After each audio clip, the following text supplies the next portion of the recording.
அப்ப முருகன் இருக்கால, உன் கூடயே துணையாக இருக்கிறாருன்னு எப்படி கண்டுபிடிக்கலாம் சொல்லு?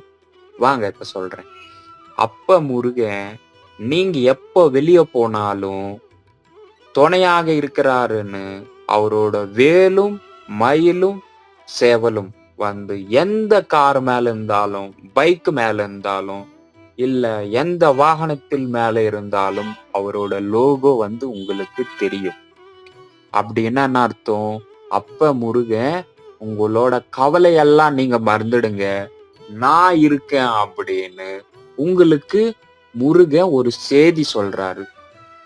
நான் இருக்கேன். என்னோட பக்தன் இருக்கான். நான் அவர நல்லா பார்த்துக்கணும். அப்படி முருகன் வந்து உங்களுக்கு செய்தி சொல்றாரு. சோ, எவ்வளோ கவலை இருந்தாலும் முருகனுக்கு விட்டுருங்க. சந்தோஷமா சொல்லுங்க. அப்பா